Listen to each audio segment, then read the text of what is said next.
There is some pretty crazy news in the crypto space today. I've been checking around the interwebs throughout the day, and honestly, I think things are pretty wild. We got some news from Genesis that apparently the entire entity is going up for sale to give some of the people their money back. They are estimating that 80% of the funds lost from Earn will be retrieved back. However, the story is still ongoing, so we don't know the full details just quite yet. Again, you can see this was posted 14 minutes ago. All the major news outlets are trying to report on it now, but it says they basically reached an agreement in principle, which basically says that they are going to be selling the company. So again, Genesis is owned by DCG, and they've now come to a conclusion that is going to be sold, and that money is going to be used to pay back people. You have to understand, however, that this selling of companies is a lot more difficult than might meet the eye because it's legal stuff. You have different sort of companies. You have the trading company, but actually the holding company behind it, and who's going to be sold to who, to what, and whether or not it's even going to be approved is a whole different story. But anyway, now that we're talking about all this legal and exchange-related stuffs, we have to talk quickly about some crazy news that I just came across. Take a look at this. It's apparently been revealed that in last year, right? I think FTX went astray somewhere in November, but in just 2022, as a new CEO came into FTX, that man was paid a whopping $700,000. I don't stutter with that number, all right? I've checked this out a multitude of times, but this guy is getting paid millions of dollars every single year to be the FTX CEO. And I also put it over on my Twitter somewhere down below somewhere. They'd rather pay this guy millions of dollars than to pay their investors back. And there's another thing which is very interesting about FTX. Apparently, FTX also asked politicians to return $93 million in donations that were sent by Sam Bankman-Fried. And obviously, yeah, they're never going to get that money back. No politician ever is going to be like, you know what? Got a couple $1 million contribution. Let me be a good guy and send that money back. Yeah, that ain't never gonna happen. Anyway, there's also something pretty crazy that's been circling around the webs. I will not spend too much time right here, but there's basically a very big concern that Uniswap, all right, a very well-known decentralized exchange, not the most used one, but I think it's in the top 3, maybe top 2, is actually a lot more centralized than might meet the eye because it's mostly, or at least for a good part, owned by Andreessen Horowitz, A16Z.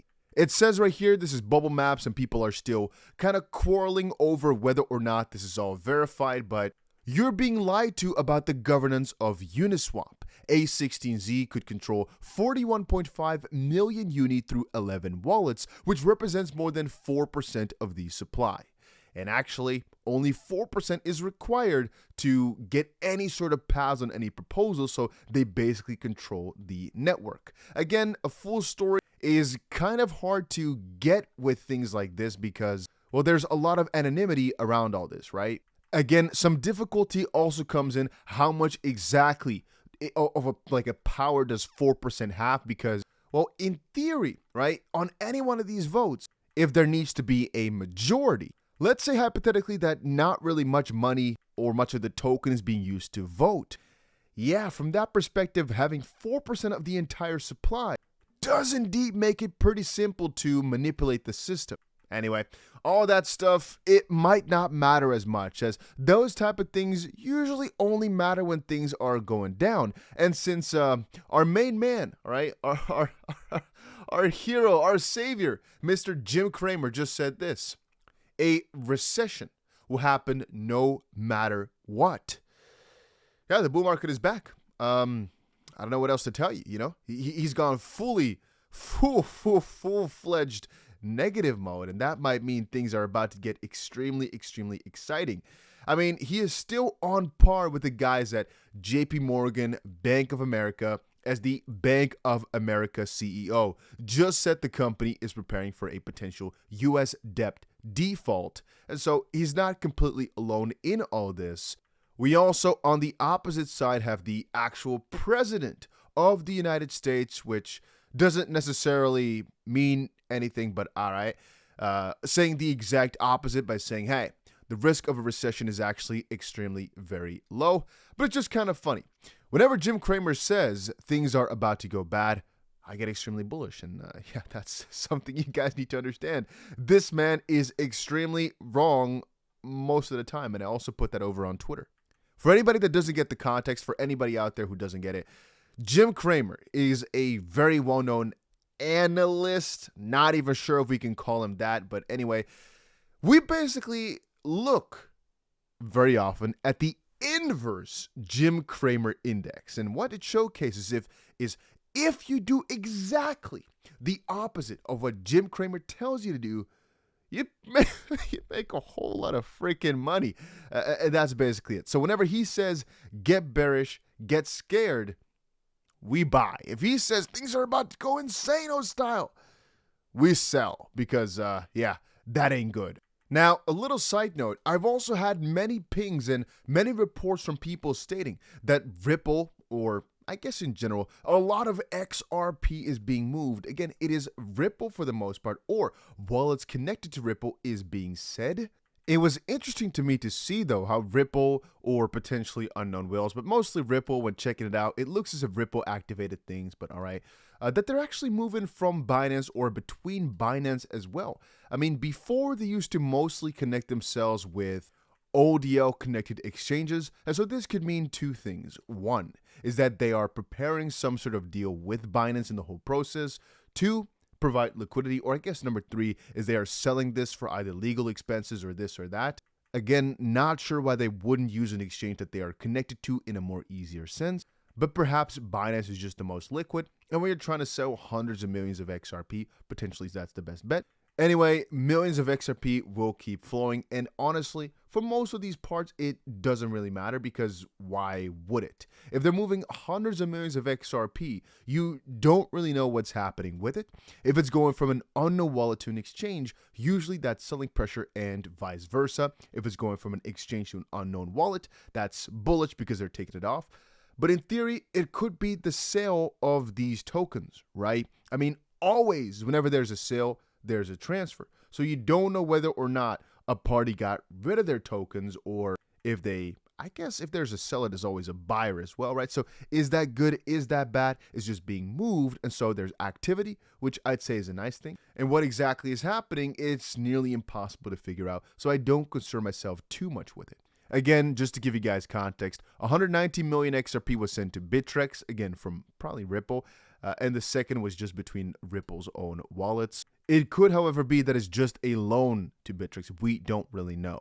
There was also, on a side note, a very interesting story about the self-proclaimed Bitcoin founder in XRP. There was a little bit of a back and forth about that. I'm going to research it a little bit more, though, and get you guys a little update on that later, as I'm not exactly sure what the situation is about. I thought it was all a joke because of this article right here.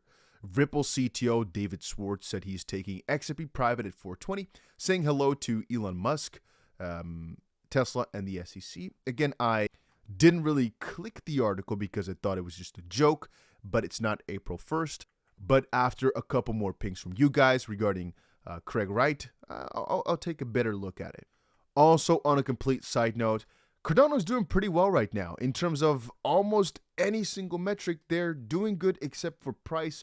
Price is not completely optimal right now, but they've gotten over a couple of key milestones. The most important one, in my own opinion, is getting JED out there. And albeit that it's still a little bit wibbly wobbly, people are still a little bit hesitant with it. They're finally, I guess, getting over some of these basic thresholds that all of us need to see on platformers, like getting some of these stable coins out there. And so they're making steps toward the right direction, and I'm pretty excited about it. And a little side note about XDC. I'll hopefully share with you guys a couple bigger updates about it, because I noticed a lot of you guys are fans. Again, this is by far one of my favorite cryptocurrencies, and I didn't really expect a lot of you guys to care, but when checking through the comments quite recently, a lot of you guys are holders too, so expect another juicy informational video or update about it soon. And last but not least, this is obviously a pretty scary ordeal as well. To some, albeit percentage-wise not a big deal, Binance said it is suspending deposits and withdrawals in US dollars via bank accounts starting this week. When taking a look at it, it's not really that big a deal. CZ himself said, this is the founder of Binance, it is worth noting that USD bank transfers are leveraged by only 0.01% of our monthly active users. However, we appreciate that this is still a bad user experience, and the team is working on quickly resolving this issue. So it's not as if they really want this to be done, it just has to be done. Keep in mind, however, that this is only for Binance.com, and Binance US is a different entity. So if you're in the US and you're struggling with this, don't worry about it. It's a banking issue that does not involve the US in this sense. It's probably some regulatory stuff, right? Because again, we all know getting regulations clear in the crypto space, it just ain't that simple. And especially this banking industry in the crypto sense, it's just a evolving space that's very, very underdeveloped. But hey, it is fixing itself, and in due course, in due time, we will get there. But yeah, that was it for today's video, though, guys. Hopefully you all enjoyed it. If you did, make sure you press the like button on this video, and perhaps even subscribe, with most importantly, the notification bell on for further updates. Another very important thing is, if you're still looking for a crypto exchange to trade on, right, to buy crypto on, check out Bybit. There's a link for that in the description down below. It's what I personally use to buy crypto every single day and to also trade crypto. And usually there are tons of cool bonuses that you can get for signing up with the link down below. So check it out. And I'll see you guys again in another crypto video later today.